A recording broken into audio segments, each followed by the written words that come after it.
Hey, everybody, and welcome back to the Board Game Specialist. I am Melanie, And I'm Carla. and we're on episode 74, and today we're doing our top 9 games that we would recommend instead of Scrabble.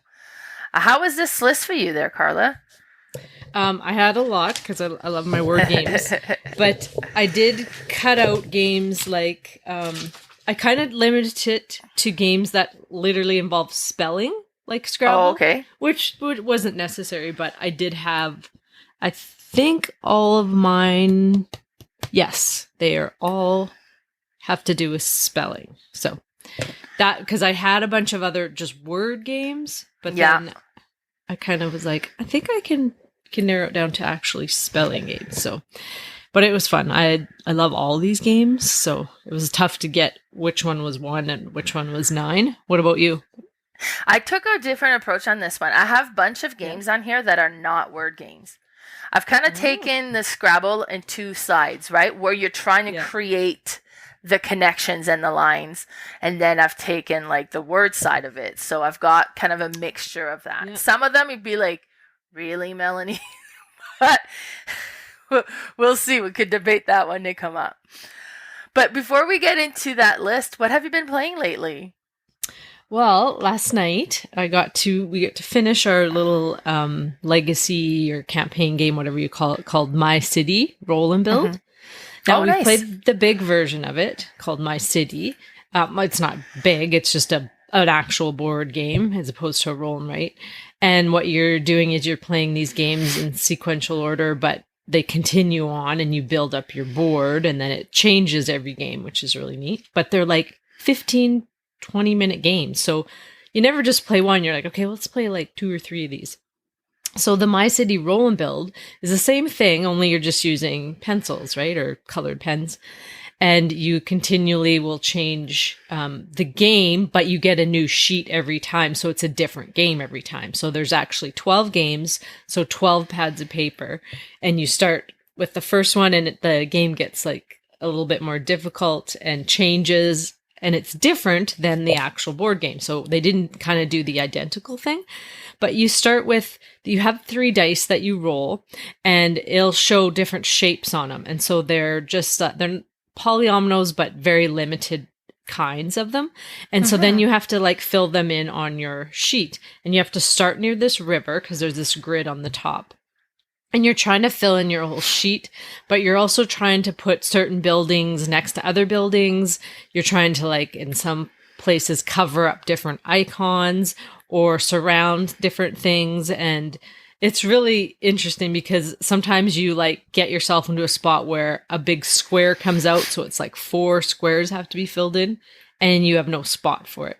So you either have to cross off some negative points or just end your game. It's so fun. I totally recommend. I didn't think the roll and build would be that fun. I thought, oh, how are they going to do this with the roll and write? But it's awesome. I totally recommend that one and My City, the game. He is coming out also with a game called My Island, and this is going to use hexagons. So it's kind of the same thing, but you're building up your island using hexagons. And so I'm so excited for that. It was out at Gen Con, I believe, so it should be out soon, hopefully here. The second one I played was one I had got, was it a month or 2 ago? I had been waiting for this one, and it's called Beer and Bread. And this one is from Scott Alms, and it almost reminds me of an Uwe Rosenberg game because it's kind of like a farming game, but it's a 2-player game. So you sit with this board in front of you with all these different, like there's rye, wheat, hops, there's 5 different things in water. And you have a hand of cards, each of you. And what you can do with the cards is 3 different things. You can either play the card for a harvest, and on top it'll show 2 or 3 different resources, and you can just collect those, and you put them in your storehouse, which you have 9 spots to store. Or if you did that again, then you'd put the next card down, and you'd get everything on both cards. So you get, like, you keep building up, but you still only have 9 spots. But as soon as you play one card, then you each play one, and then you pass your hand to the other player. So you can't get too attached to your hand because it's going to the other player. Then you would play another card. And the other thing you can do is you can play a card as an upgrade, and there's all different upgrades, and you slide it under your under the game board, and it will either give you like end game points, or it will give you another spot to hold another resource. It'll give you another spot in your bakery, which I'll explain. It could give you, every time you harvest a wheat, you'll get another wheat. So there's all kinds of things you can upgrade. It'll also clear off your bakery and brewery. And what that means is the third thing you can do with the card is actually bake bread or brew beer. And how you do that is in the middle of the card, there's a bunch of resources that you have to pay to do that. So you either have a beer card or a bread card, and because that's the only types of cards there are. So you would pay those resources and then stick that card in your brewery or your bakery. Once you have one in each, when you upgrade, those will clear off and they will be in your scoring pile. Now, the whole point of the game is you're trying to kind of even out your bakery and brewery, because you're only going to score the lowest of the two. So you don't want to just bake all bread, because if you have nothing in your brewery, you're getting no points. So you're trying to even those out. But the cool thing too is, as you're collecting resources, if your storage is full, everything you collect over that goes to the other player. So if they have room in theirs, they get all that stuff. And it happens quite a bit, because sometimes you are making bread, you empty out your storage, and the other player just needs like a water to make something, but they have to collect everything that was like laying on their harvest. And so all those things will come to you. It's such a unique game, and it's so quick. It's is it 6 rounds or 9 rounds? I can't remember now, but it's you do a wet phase and a dry phase, and it's just a little bit different than the other one. But at the end of the game, then you just grab your scoring pile, add your points up, your lowest one of the 2 wins. It's really cool. I really recommend this game. Nice. What about you? What have you been playing? Yeah, well, you know what? It's been a crazy week here, because Lee was off this week, and we finished the renovation in the kitchen. It's been a year, so it's time. But we refinished a counter, so like we had a kitchen with no stove, no countertops. Like everything is stacked on the table. It's like, how do you cook without cooking in your kitchen or using a counter? So it's been tricky. Plus, it was Nick's 18th birthday this weekend. And we were planning this big party on Friday, and I was like, you promise I'm going to have a counter by Friday, right? So, and then we had that going on. So there was like no board game playing at all for like 5 days straight. And I was like, okay, I'm going into withdrawal. But then yesterday, Lily's over, and I was like, Lily, do you want to play some games? She's like, yeah, let's play some games. I was like, sweet.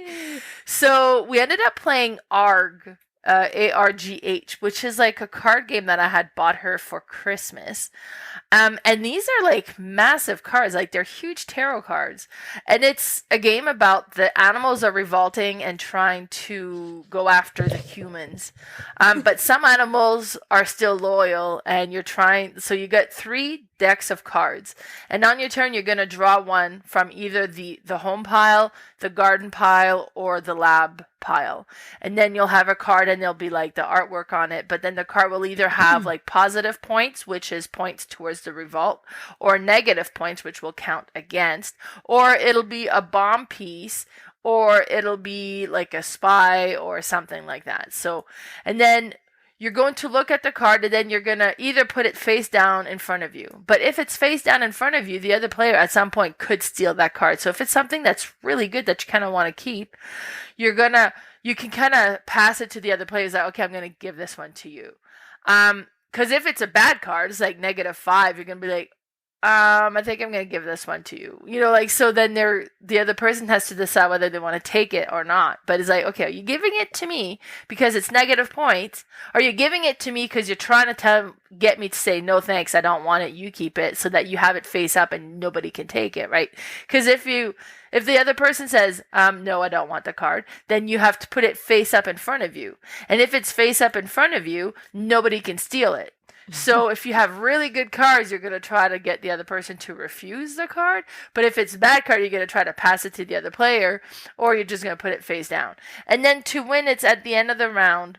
either you have the 2 bomb pieces to create the bomb, and then you win, or you have the most points than the other player. But if you're going for points, you can't have a spy in your hand. If you have a spy, you lose. But there is like a hangry hamster that will get rid of 1 spy. But if you have a spy in your hand, but you manage to get the 2 bomb pieces, then you can still win as well. Like, it's a really simple, straightforward game, but it was kind of interesting with like there's like an element of bluffing to it. It's kind of like, here, I'm gonna give you this card because I want you to give it back to me, or so it was neat.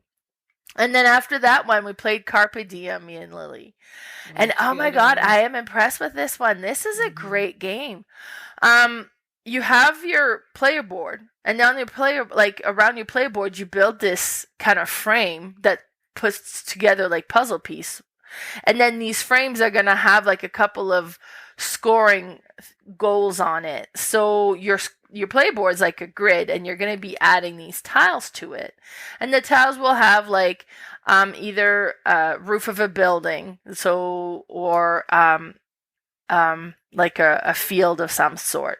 Could be like a chicken field, or could be lavender, or it could be like your chicken coop or whatever, or water. And then if you ever complete the field, you would get to collect that resource. So if I had built like a little pond of 3 tiles, then you take 3 minus 1, so I would take 2 fish, and that would go into my resource.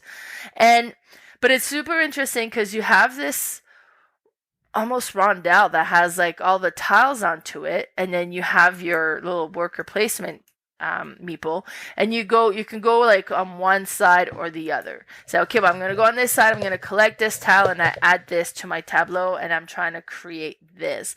And then there's also like a fountain that you get that's going to give you kind of secret goals to score. It's like, oh, okay, so I really want the building with the yellow roof. So you're trying to, and then sometimes you're looking and there's no tiles that's going to create what you're wanting to do.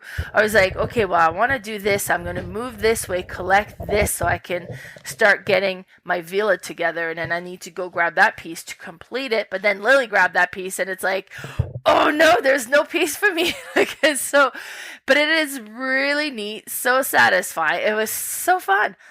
And it's simple to play, but still like, a lot of strategy to it. Mm-hmm. And then, so you're going around doing all this. And then once you've kind of placed all the tiles and there's no more tiles to place, then you do like an end of round scoring, and you take one of the tokens, and you have this area that have cards, and each connection between cards will have like different goals or different scoring. So it'll be like, okay, well, I'm going to put it there where I'm going to score the chimneys on my villas, and then I'm also going to score for all the fish and leaf combination that I've put together.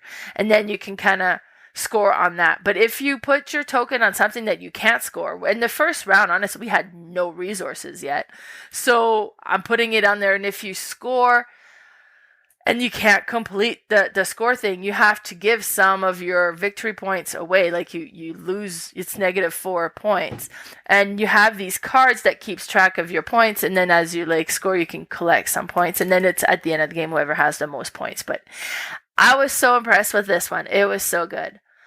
I really enjoyed it. Do you have the white box version of this one? No, I don't. I don't have the white box version. You know what? And honestly, I kind of like my version better. I was looking at the white box version. Well, it looks the same game, but then I was looking at the white box version. It's just like, I don't know. I kind of like the version I've got better, just the look of it. And what's the difference? I don't know. Like, it just, the white box to me look a little bit more bland. But I saw somebody had done a video was like where they were going to do a comparison, and at the time I was watching a tutorial on how to play it, and they were showing the white box version, so I hadn't even looked at my copy yet, and I was like, I wonder what mine looks like. But yeah, no, it was so good. I'm just curious if I love that game. The only thing I have a problem with is the shades of green. They have like for the tiles, like the dark green and the light green. Yeah, isn't there 3 different shades? And it's like 2, I make think. them just different colors, because the shades, it's like slightly darker. It's like light and slightly darker instead of light and dark. For my eyes, anyway. So I'm always messing that up. But no, it is an awesome game. I liked it. It was so good. So let's get into our list. So we're doing our top 9 games that we would recommend instead of Scrabble. Right. And I was going to talk about an honorable mention, but I feel like it might be in your list the way you described something. So if not, I'll talk about, there's actually 2 and I'll talk about them at the end if you don't, but if I don't mention them, they might be in there, so I won't even say. All right. So my number 9 game is called Word-O-Melon, and it's made in 2017 by Garrett J. Donner and Michael S. Steer. Have you ever heard of this game? I don't think so. So I think it's in the Bananagram family. Like it's made kind of with that. I don't think if it's the same design or anything, but the same kind of idea. But this one, you have this little round watermelon in front of you, and you put all these little round cardboard chips, and they're the seeds, and they all go flat on one side. And then on your turn, you're going to roll this 2 dice, and whatever or maybe it's just 1 dice, and whatever number is on there, that's how many of these seeds you can flip over. So you don't know what's under those seeds. So you'll flip them over and there'll be letters on them. And if you can spell a word with those letters, and you could get 3, 4, or 5, I think those are the 3 numbers it can roll. Then you can spell a word and take those seeds and you just put them in your pile. If you can't spell anything, they get flipped over. So there's memory involved in this one. So I always kind of have try to go try to do a pattern so I can remember in that way instead of just random, because I'll never remember that. But if you kind of go around the outside or you kind of start in the middle, but for me, the memory part of it is quite tricky, but it's really cute and cool. And the presentation is really neat because you flip these over and they kind of there's a hollow bottom under them, so they kind of flip nicely. There was another game that I played, and I can't think of it, where it has that same thing where you kind of push it and it'll flip over the little thing. But it's just so simple, but you still have to spell. And the memory part of it is cool because if you're okay, I know there's an E over there and I really need that for a word, and there's a K, and then you can kind of plan out a word if you know where everything is. So simple, but that's my number 9, Word-O-Melon. Nice. No, I don't think I have heard of that one. It's not. I don't know that anyone's ever talked about it. I just stumbled on it at Board Game Bliss, and it was super cheap, and I'm like, that looks cute, so I bought it. And let's give this Cherry one a just try. Love it. Yeah. Nice. All right, my number 9 is Letter Jam. Letter Jam was created in 2019 by Andra Scoopy, and this one is really interesting because it has is it Hanabi where you have you're building your fireworks and you have these cards that you can't see? So with Letter Jam, you have all these cards that are facing out and you don't see what it is. And there's letters on it and they spell out a word and you're trying to figure out what your cards are. And this is co-op. So on your turn, you're going to give out clues trying to help the other players to figure out which cards they have in front of them as well. So you have these tiles or that have numbers on it. So you'd be like, okay, well, I'm going to give you a word. And then it's okay, well, it spells this. And then you put so let's say I'm giving a clue for cat. And I put a number 1 in front of C, which is in front of another place, so they can see that number 1, it starts with a C, and then I put a number in front of one of their letters, and then I put the other one in front of a T that they can see. So it's okay, so C something T. Well, it could be cat, it could be cut. But then it kind of gives them a hint as to what that one letter might be. And they'll be like, okay, so, and you write that down on your piece of paper, and then it's okay, so let's try to guess the other letters. And then afterwards, you have, you're looking at your sheets, okay, well, this one could have been an A or U, and then this one I'm pretty sure was a P, and it's okay, I think my word is apple.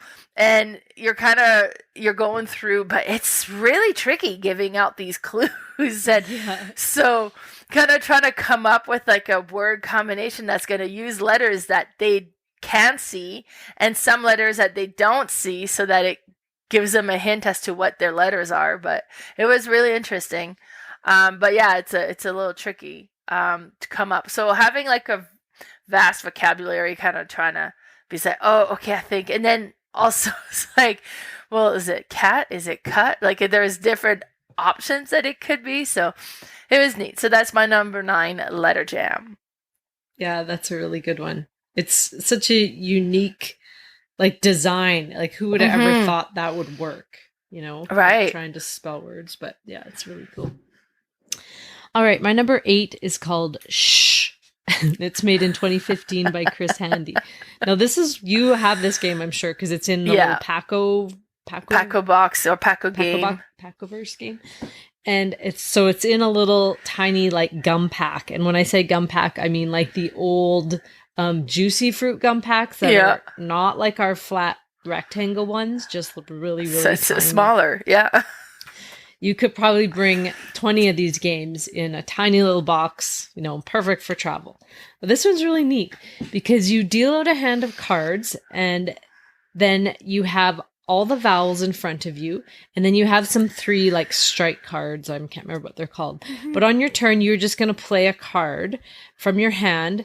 And so like, say I play an S. And then we just go around the table. This is cooperative as well. And somebody could play a card from their hand, or they could grab a vowel from there and put it next to it. And all we are doing is just spelling a word. We don't have a clue what word we're spelling. I mean, each of us might have an idea in our head, but as we go along, we're just kind of each spelling it out.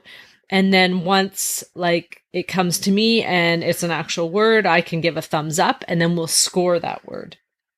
And so it might happen that you get around and, we're stuck. I have nothing in my hand to play. There's no more vowels. Well, you have to flip one of those strike cards. I'm not sure what they're called, and if you have flipped all 3, you're done. And then you just score your points. But if you can like keep going and going, like the more words you can make, obviously the better it is. This one is really neat because you will play it and you're like, okay, we got to try it. We got to do better than this. And then you play it again. Oh, we did worse. Okay, no, we have to do better than this. And then you do it again and again and again. Very quick game.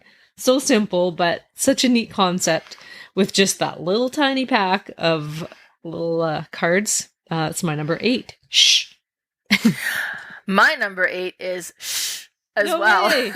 Oh my gosh. Yeah, it's funny. This is one of Lily's favorite game. Yeah. And it's definitely one where like she's like, okay, let's pull this out, and then she'll pull it out, and then it's interesting because your all the consonant you're gonna use are gonna score, and then the vowels don't score unless you've used them more than once, and then they flip over, then they're gonna be worth points. So you're trying to come up with a variety of words, and then they'll be like, okay, this will be a good one because you can see what's still in front. And I've only ever played with me and Lily, so I could see all the words that or the letters that's been used. I could see what I have, and I was like, oh, so she has this letter, so if I play this, and then we could spell this out. And then like in my mind it's so clear and obvious, and then her, she's like, I have no idea what you want me to spell. But it's like, just think about it. So, but it is neat. It is definitely one of those we finish is like, okay, again. We gotta do better. Yeah, okay, again. Like, all right, so we always play a couple rounds every time we do. But yeah, that's my number 8. Shh. Awesome. All right. Okay, my number 7 is called Word Heist, and this was made in 2022 by Niles Breacher, Patrick Lindsay, and Jordan Sorensen. Now, this one is kind of unique because you'll have this board in front of you. You can play with, I think, up to 6 players. I'm not positive, but there's quite a few that can play. And you'll have just cards, and you'll flip over, I think it's 5 consonant cards, and then I think there's 2 vowel cards. Now, everybody's going to make a word from what's on the table. You are going to think of a word, and you're going to write it on your little dry erase board, and then you kind of put it face down. And then you have this little hand of hint chips. And so you choose how many you want to put down. So say I spelt the word heist, and those letters were obviously out there. I could put them on all of those letters if I want. But then it's going to be easier for everybody to guess. The thing is, I will get points for how many hint chips I put out there. So I might not want to put all of them. I might want to put some out because you don't want them to guess it, but you want to get the most points. So everybody's doing the same thing. And then the next thing you do is you are going to try and guess one other person's word. So by looking at their hint chips, you're like, oh, maybe they spelled this. So then on the bottom of your dry erase board, you're going to write somebody's word that you think they have. Now, once everybody does that, you will flip over and see who was right and who's wrong. Now, if nobody guessed my word, I'm going to get a whole bunch of points. And if I had put out all my my hint chips, I'm going to get a bunch of points too. So it's kind of a fine balance because obviously you don't want to put them all out. It's going to be an easy guess and I'm going to get barely any point. Now, the other thing is there's also some like goal cards. So, and there's a whole bunch of them. So there's only 2 played out per round, but it might say like use all the letters or use, one consonant twice or one vowel twice or all kinds of different things. So you'll get points for that as well. So now you score the points at the end of the round and then you write those words down, nobody like that you all used. So you can't use those again. And then you go again. And then it's harder because there's not a whole lot of words like after say 4 or 5 of you have used all those letters to spell, you do it again. I think you get maybe 1 extra letter or something, but it gets harder as you go. And it's quite interesting because some of you have the same words. And so I think you'll lose points for having the same, but it's quite unique. And it's like a 3-round game. So it's very, very fast, but it's quite fun and very unique as well. That's my number 7. Yeah, you've mentioned that one before. Yeah, I have. I haven't played it yet. I'll have to try that one. My number 7 is the first one on my list that's not actually a word game, and it's more like a pattern creating game, and that's Qwirkle. Created in 2006 by Susan McKinley Ross. And this one plays very much like Scrabble. You have these tiles, you collect them, and then you're trying to create this pattern that you can add to the grand grid that's on the table. But it's all about colors and shapes. So you could put different shapes together that have different colors, or you could put the same colors together that have different shape. And you're trying to create these patterns that would fit into this grid that you can add. And it's very satisfying to play. And then like they're big wooden blocks that's just neat and they look great. And then like once you're on the table, like it, and then you score whenever you put the patterns in. It's very much like Scrabble as the way that it plays, but it's not words, or it's not letters, and it's not words you're trying to accomplish, which I think is good when you're playing with people that don't have the same vocabulary skill. I know word games almost never get played in my household because I'll come up with a bunch of I read a lot, so I would come up with a bunch of words while they'll come up with like a handful, and it's like, okay, this isn't fun for us. So yeah. A game like this kind of makes it a bit more even ground, right? Yeah. So because everybody can see, well, I mean, unless you're colorblind, then this isn't a game for you. No. But that's my number 7, Qwirkle. That one. Yeah. Then did you hear there's a Qwirkle dice that just came out? So I don't know how it works, but like a Qwirkle cube. So it's like, yeah, I did 6-sided. Yeah, so I'm like, okay, cool. I want to try this too. Mm-hmm. Yeah. No, I love this game too. And that was going to be one of my honorable mentions. When you described yours, I'm like, ooh, this is going to be in there. Because it's perfect. If you're not a speller and you're playing against a good speller, you know, any word game is not going to be fun for exactly. you. This is a good even ground for that. Good choice. Yeah. All right. My number 6 is called Wordsy, and this is made in 2017 by Gil Hova. Now, this one for me is like an upgrade to Boggle, which I played so many times as a kid with my brother. And this one has a similarity, but you're not shaking the thing. There's no like cubed letters.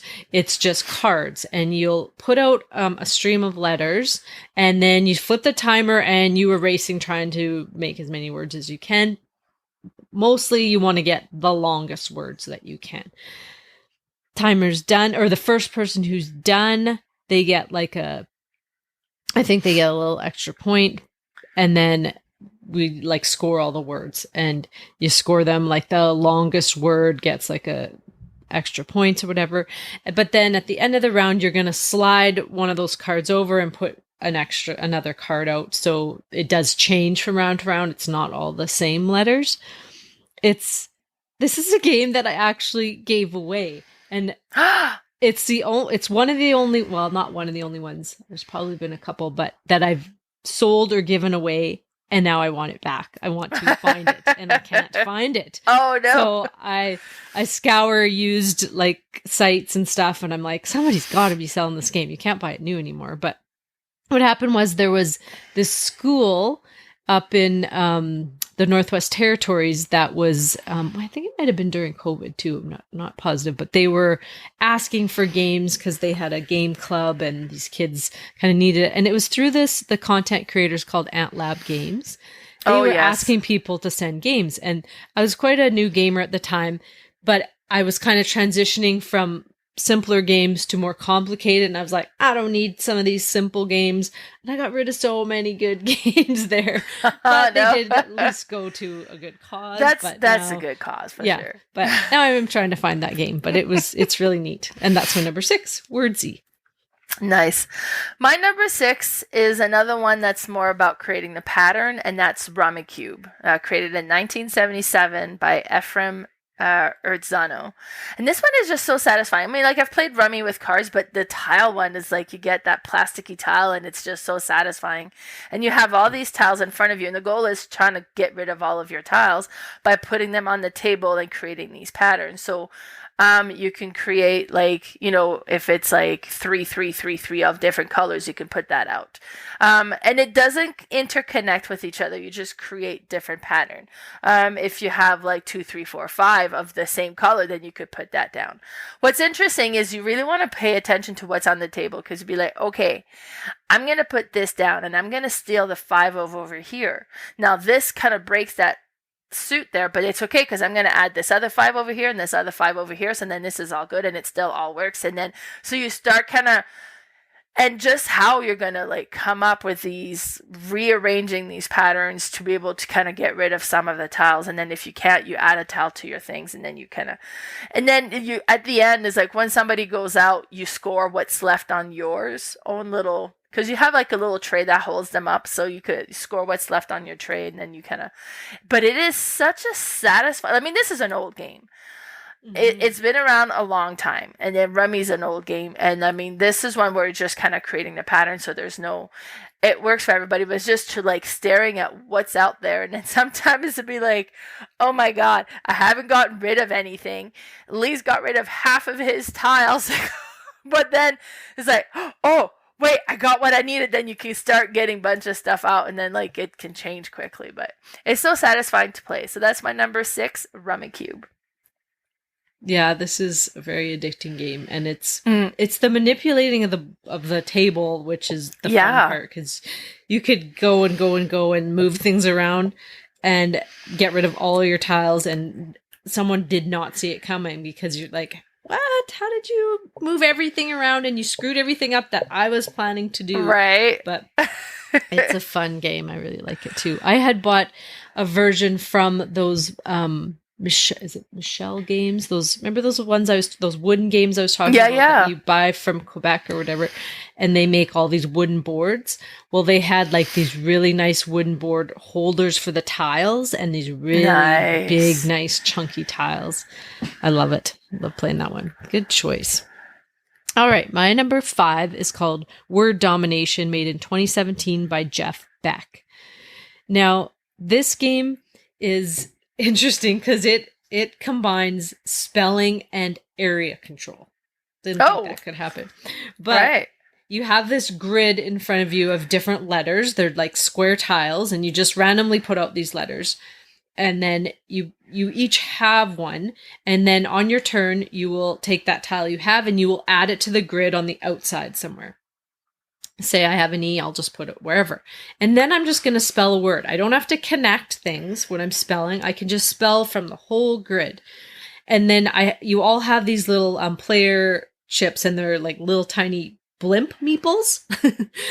And so you have your own color. So say I spell a word, I will put a blimp on each letter that I've used. Nice. Yeah. And then the next person will go, and they will do the same thing. They'll take their tile they have, and then I would grab another tile at the end of the round, and they would put it on the outside somewhere and spell a word. Now, if they use one of the letters I had, they will take my little blimp off, so they'll put theirs on. Now, as we go around, comes back to me if I spell another word and I use another letter I have already got a blimp on, I get that tile. So I will flip it, or I will take the tile and I will grab another tile and flip it over, and it's like, means it's like reserved, like it's mine. So there's no letter on it now, but my blimp will stay on it, and I will have that other tile as an option to choose from to add around on my next turn. Now, how you're going to score this game is at the end, you're going to score for your group of connected save tiles that you have flipped over. So if I can connect all of my tiles, they, I think, are worth like 3 or 4 points each. If you only connect a few, they're worth less. So you're trying to kind of get area control of your, and not really like, well, you do steal from them when you spell on their tile, but you're trying to make your own big path of these letters. And it's so neat because a lot of times you'll have this idea of this big path going, and then somebody like literally steals the tile that cuts it right in half, and you're like, no. But there's also like a variant where if you flip over your player card, there's a player power on it, and so you get to do something different than everybody else. Some of the letters that you steal, like the J's and maybe like the Z's, they give you like a power as well. So some of those hard letters that to use in words, because chances are you might not use those again in a word unless you can figure something out. But again, the longer the word, the better, because then you get more control on the board.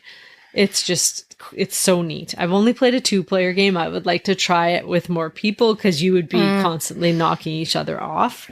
I think it would be a lower scoring game, but it's really cool and unique. And that's my number 5, word domination.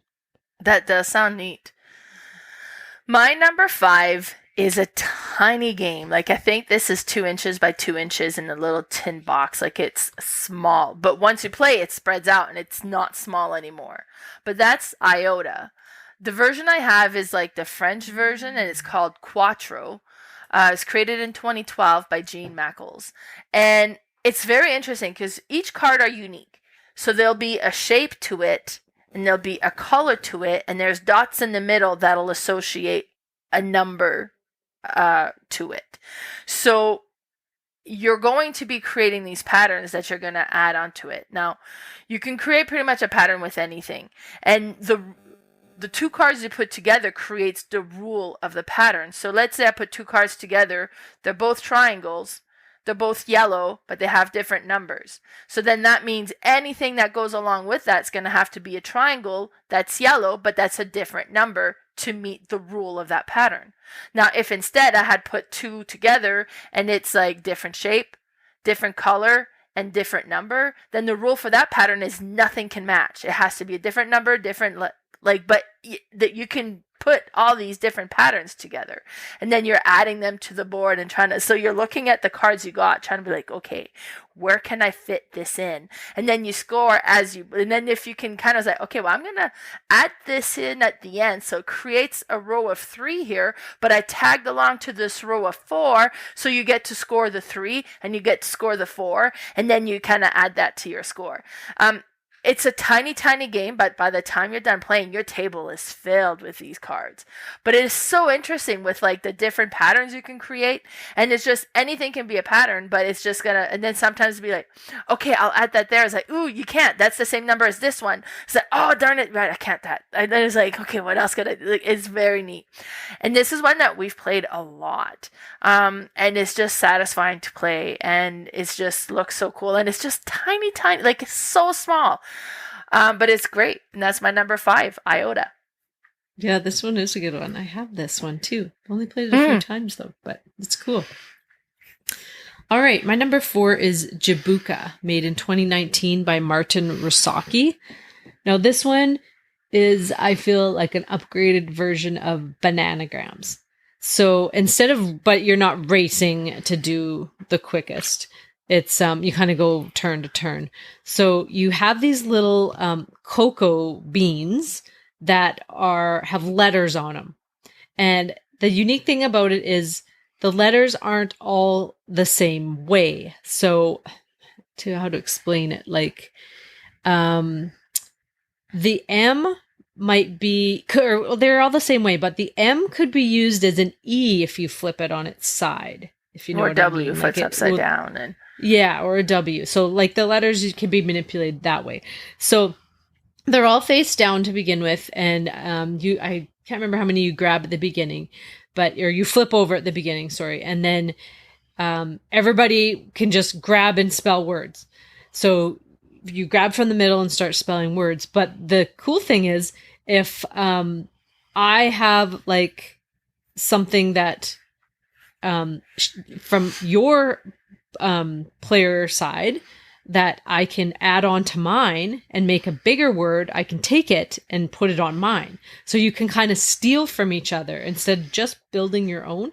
So like if you have like bug and I have an S, I can pull it over and make bugs. So of course the S's are the first to go, but you can also change the word around, or I can literally flip that B. Is it the B I can flip to a D? I can't remember visually now. P maybe? To a P. That's it. B.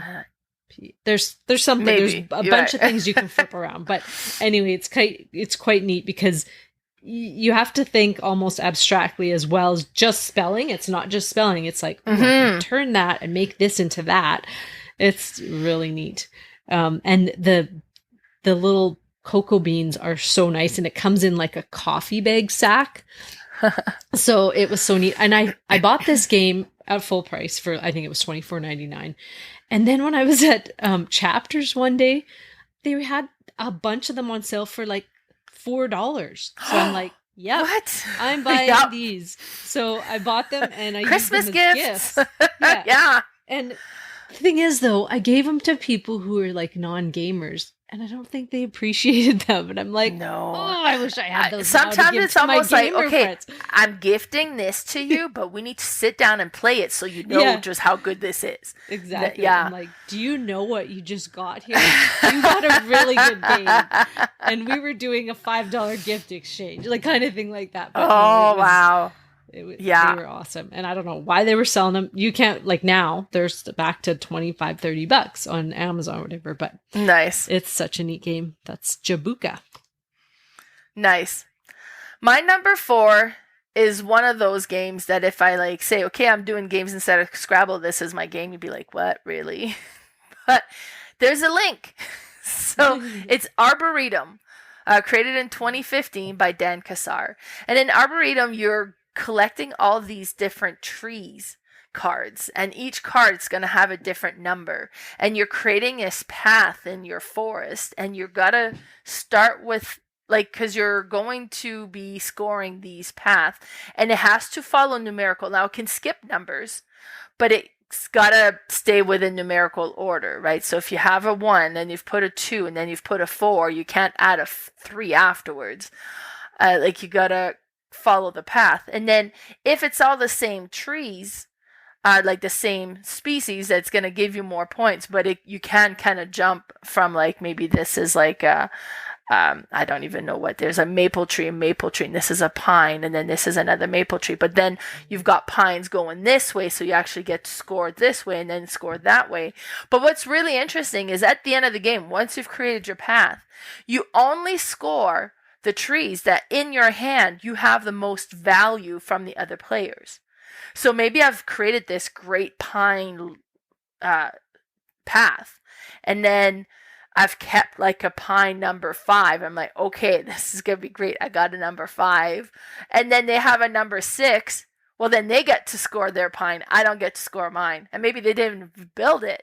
And I was like, what? This was such a good path. It's going to give me so many points and I don't get to score it. So there's this really interesting, what do I play? What do I keep in my hand so I can guarantee I'm going to score it? And then it's like, it's just neat. Plus, I bought this game as a Christmas gift. And I bought it online, and it showed up at my house, and it was the deluxe version with the foil cards and the wooden box. And I'm like, I'll get them something else. I kept the game. So, but yeah, it's just a really neat. But then it's all about creating those patterns and then trying to build it into your own little path, because everybody's building their own grid, right? So that's my number 4, Arboretum. Awesome. Good thing you kept that, because I don't think you can find that anymore, that deluxe version. Yeah. I have just the normal box one, which is still very pretty. The art is beautiful, but those ones have that shimmer on them. That's really cool. Awesome. All right. My number 3 is Quiddler, made in 1998 by Marcia J. Falco. Now, this one is a word version of 5 Crowns. So it's like a rummy kind of deal, but you are trying to build words instead of runs and sets. So instead of numbers, it's letters. So you have a hand of cards and they're all different letters. Some of them have like 2 letters on them, like it might have a QU or an ER or something. You're trying to build the longest word, but how you do it is the first round you start with, I think, 3 cards, maybe 4. And then the way you go out is you spell your word and discard a card, and then you're out. And so you're trying to spell your word the fastest. And obviously you'd want the best point. So if you had a QU and then an IT or something, and you would want to get that down right away, because the Qs are very big points, the Zs, like all those hard letters. And then the next round, you will deal out 5 cards, or 1 more than the last round. So you're just doing that and going on and on.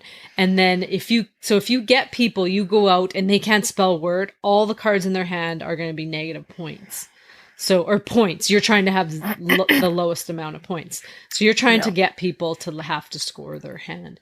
And the early rounds, it's not so bad. But once you have a hand of like 8, 9 cards, you can spell like a few different words. Like you don't have to spell just one big word. The bigger words are obviously the most points, because I think at the end of the round, whoever spelt the longest word gets a bunch of points as well. But it's just a word version of Rummy kind of thing, but it's really neat. I really enjoy this. I think I might have bought this one from you. Yeah, I had it, that and 5 Crowns, and we played it. But this was one where having a wider vocabulary made such a big difference that nobody's like, okay, I don't want to play this. And I was like, you know what? Let's just play 5 Crowns then. So I ended up selling it, Yeah. And I had this game before, but I gave it to a friend, just knowing I would just rebuy it. But because she loved it so much, and she's like, where can you find it? And I'm like, well, here, just take mine. I'll find one somewhere. And sure enough, found one used from Mel. That's my number 3, Quiddler. Nice. My number 3 is Ex Libris, created in 2017 by Adam P. McIver.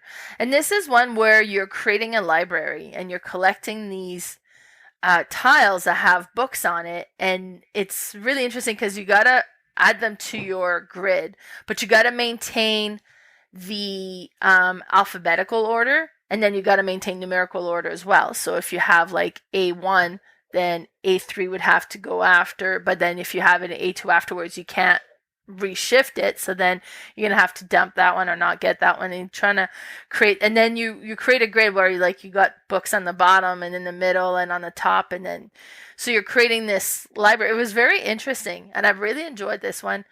So you are creating a pattern, but what's really cool is if you take the time to actually read the titles on the it's hilarious, and it's all like these witch kind of or fantasy type titles, but it's like ridiculous, it's like potions for lovemaking, so that would be in the P ones, or it's like, so all these different things, and then if you start reading the thing, it's so satisfying just paying attention to all the details in this game. And I think I played it the first time with you. Yeah, that's right, we learned it together, and we played with your steps. We played with your son. Yeah, we played with Patrick, I think. Yeah. But it was cool, like just how it all came together, and you're creating this. Yeah. And I think my grid was like a perfect square. Yeah, but it doesn't have to be perfect. Mine was not. But then you have these different rules, and then these different things, and then each round there's like a new thing that came out that you could kind of. But it was just really neat. And then it's, kind of Master Scrabble where you're creating the patterns and trying to fit it in specific ways. So that's my number 3, Ex Libris. Yeah, that's a good one. And it's so satisfying getting those books organized and in perfect order, kind of like a Sudoku feel where you're like, oh, right, this here. And you having that, didn't that help that you had that perfect square? I don't know. Like, I think I did all right. I would have to check again what our score was, but I think it, and it just, I was lucky. Everything just fit great. Yeah. No, it was fun. It was a good one. And it will be so different every game, right? Because you pull different worker placements. Yeah, different things came up, so it kind of changed what you would have access to. And yeah, it was good. It was such a neat game. Very neat. All right, my number 2 is Letter Tycoon, made in 2015 by Brad Brooks. Now, this one is a word building game. Definitely, you have a hand of cards, which are just letters again, and you have 3 common letters you can use. They might be vowels, they might be consonants, and you just spell the biggest word you can. You play your cards down, and depending how long the word is, you're going to get some money for that. If it's long enough, you might even get some shares. Now, shares are just end game points. Your money is also end game points, but you need to use it to buy patents. So what that is okay, so I spell a word, and one of the letters in my word, I can buy the patent for that letter. So the real common letters are going to be quite expensive. So like the E's, the T's, the S's, they're going to be like, I think $7, $8. So if I build like a 6-letter word, I'm going to get $3. It's really hard to get big money, like even if you build big words. So I might have to wait till next round to buy something like expensive, or I could buy a cheap letter right now and then I have that patent. And what that means is, now if you ever spell a word with my patent letter, I get $1 every time you use that letter. So if I have an E and you made a word with 3 E's in it, I'm getting $3, which is technically 3 points. So you want to get those really common letters, but on the other hand, the uncommon letters have an ability on them. So like, I don't know exactly which one has it, but like there's one that has, you get to add an S onto everything without having an S. So everything you spell can be, plural. One lets you spell 2 words. So it's not always great, because then they're small words and you don't get a lot of money, but you get 2 different words. And sometimes, you can't spell anything. So you can do that. One of them, now I can't think of the little abilities, but it's quite neat, because then at the end of like my round, I can discard some of the cards in my hand, and you start with quite a few, I think like 8 or 9 cards. I can discard some of them and draw back up to whatever I started with, so that I have a whole fresh hand. If you've used any of the common letters, then they will refresh. You'll add more there. And you just go back and forth and spell and buy the patents. And then the game end trigger, depending on player count, is, I know in a 2-player game, it's whoever, as soon as somebody hits 45 patent points, that triggers the end of the game. But then you will add up your money left over and all your shares added to the patent points, and that's the winner. It's, it doesn't sound like it's anything special, but it's quite fun. It's actually on Board Game Arena as well. Nice. And so you can play it there, but it's the production of it is really nice too. It's in colors, they're like orange green, and then some of the patent card, or the point cards, are like point chips, I should say, are like black with gold on them. So it's quite a nice little production, and it's super fun, and I would much rather play this than Scrabble, and that is Letter Tycoon. Very nice. It does sound cool. It sounds interesting. Okay, my next 2, actually, you've mentioned before. My number 2, you've mentioned in passing. It's not actually on your list. Oh, okay. And that's Boggle. Boggle. Now, the one I was looking was Master Boggle, so it's the 5x5 grid. So that one was created in 1979 by Alan Turoff. And what I like about Boggle is, like with Scrabble, you're kind of at the mercy of the tiles that you've drawn. Like you could have a great vocabulary, but if you don't have great tiles that goes together, and the other players do, you're kind of screwed. With Boggle, it's perfect information. Everybody has access to the same letters. So you shake, okay, now this is not one you want to play when the kids are in bed, because when you shake the dice, it makes like horrendous noise. So you shake all the dice, then you shake them back into place, and it creates this grid. And then you pull out the lid, and then you set the timer, and then you look for all the words you can come up with. And each word, or each letters have to touch or either side or corners, and you can't use the same letter twice. So you look, be like, okay, then I see 8. So you write ATE. Oh, and TEA. And then there's like, and you just kind of keep coming up with as many words, and you just write them all down. And then when the timer stops, like, okay, it's done. So everybody stops, and then you start comparing words that you've come up with. So, okay, well, I have T. And you'll be like, oh, cross that one off. I have it as well. So then you cross it off. So, okay, well, I have 8, ATE. I was like, oh, I didn't see that one. And then you would get 1 point for that because it's a 3-letter word. But if you could come up with like longer words, then it's like, okay, I have spoon. It's like, what? How did you find spoon? And then you're like, right there. And it's like, fine. But like the more words or letters you have in your word, the more points they are. My family played this all the time when I was a kid. So my mom and dad would sit down and they'd play, and me and my brother would kind of join in, and we were no competition. We just like were handicapped, right? Like if we could cross off some of their words, we'd be all excited. It's like, okay, well, I found pig, and it's like, oh, that crosses mine off. But it is so neat. It is so satisfying. I just love this game. I haven't played it in so long because my family don't like to play word games, but I really like this one. And this is one that you could play in any language, because we played this my whole childhood in French, and now we play it in English.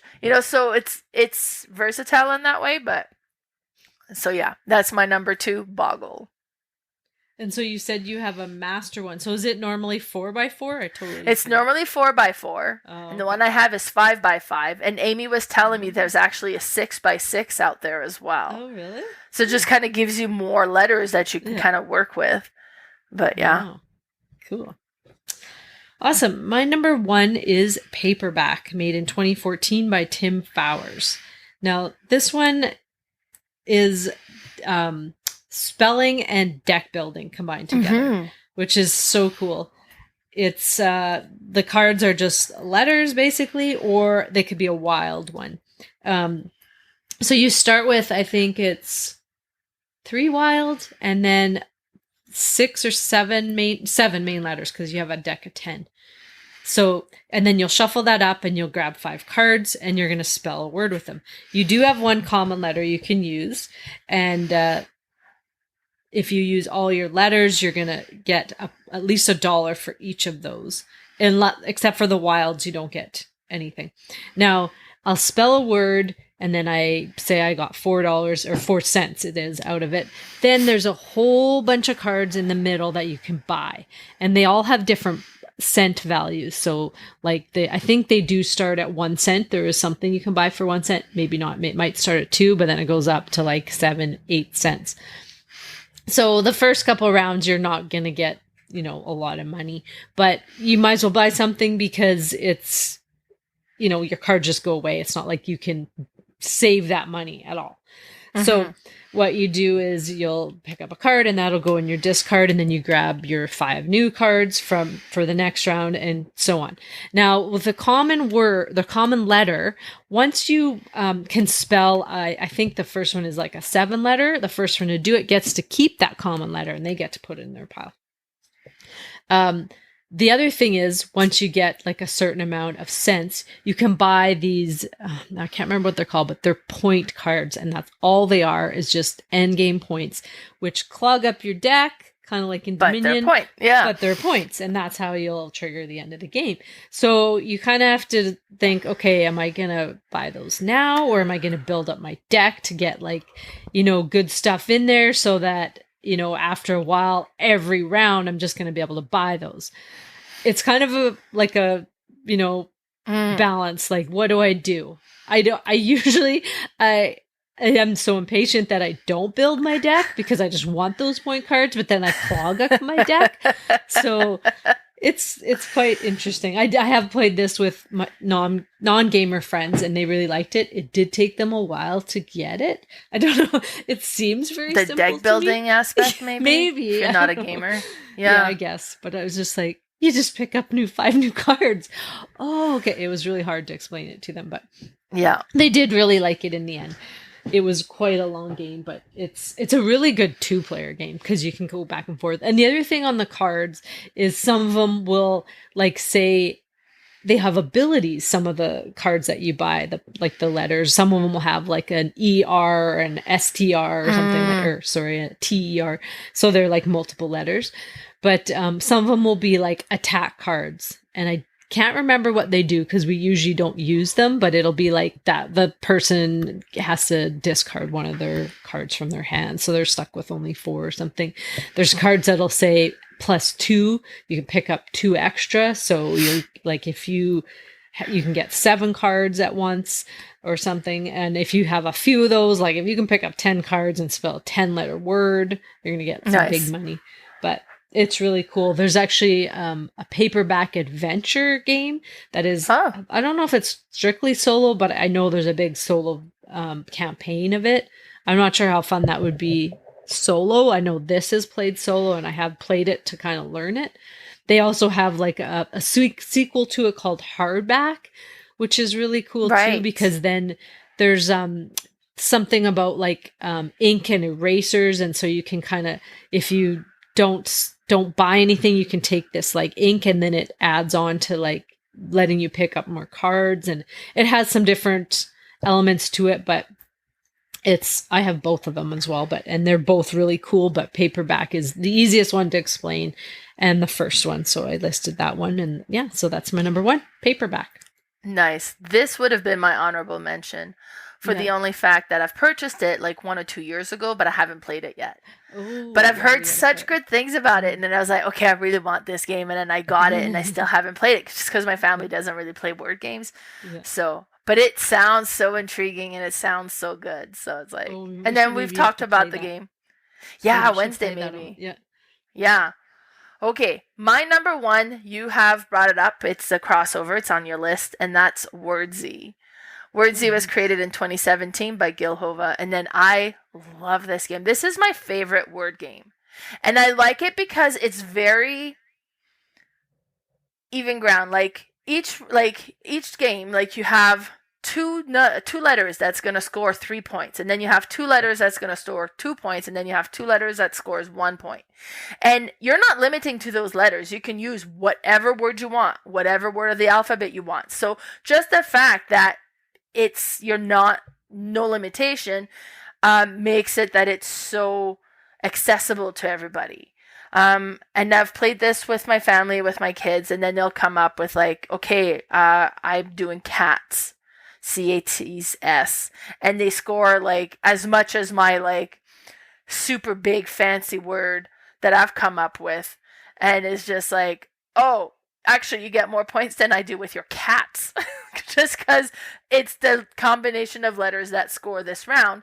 And then every round, 2 of those letters go away, they slide over, and then you get 2 new letters that scores.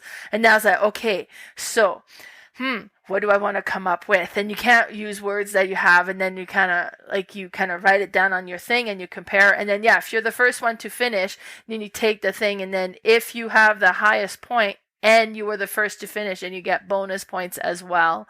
And then you can cross off your lowest score, and it just works so well. It just works so well, but it's just so forgiving for different skill level that it makes it very accessible to everybody. And I just love this one. So that's my number 1, Wordsy. Yeah, I really regret giving that one away. I know we played it. I had brought my copy over to a game event at Pandora's Books. And then we played it there with the owner or the owner's wife. And then she's like, okay, we need to bring this one in. And she had brought in a bunch of copies at the time. She did? She had brought it in. This was probably a year ago. But yeah, so, or if they can bring it in again, I don't know. But yeah, no, I really like this one. It's just so good. Just the fact that you're not limiting, it's like, okay, these are the only letters I have access to. What can I do with this? This is just like, okay, what word do I want to pick? It could be any word. I'm not limited at all. Like, you mean, even if you only like, well, I couldn't come up with anything, so I did dog for the D, so that gives me 3 points. Right? Like, you could be playing this game super simple just because you can't come up with anything, but you still score. So I just love it. Just love it. It's so good. My favorite word game for sure, by far. Awesome. But yes, so that was our top 9 games that we would suggest instead of Scrabble. I do own Scrabble, but I bought it with the intent of gluing the letters down to create all of our names together, like as a room decor. So I haven't done that yet. But otherwise, I just there's just so many more better games I would rather pull out than Scrabble that I don't really play Scrabble anymore. Now, next episode, we're going to be doing our top 9 Phil Walker Harding games. And because we're like, oh yeah, let's do designers. But now some designers haven't done that many games, or some designers I just haven't played personally that many, but he's done a lot. And I'm going through the list, I was like, oh, that was him. Oh, that one. Oh, okay. So I'm really interested to see what makes our list. I haven't put this one together yet, so I have no idea what's going to be on mine, but just kind of discovering which one he's done. It's like, oh, that was him. So that'll be good. Now, before we call it quits here, Carla, where can we find you? I'm on Instagram at boardgamespecialist, all one word, and I have a Facebook page called Red Deer Board Game Fanatics. What about you? Well, first we have a Discord, so I'll put the link. And I don't know what's with Discord, but the links expire. So if it ever expires, message me, and then I'll send a fresh link. But so we have our Discord channel, and then on Instagram, I'm Mel's Board Game Room. So Mel's _boardgame_room. My Facebook page is Mel's Board Game Room, and my YouTube channel is Mel's Board Game Room. So that's it for this episode. We will see you at the next one. Bye for now. Thanks for listening.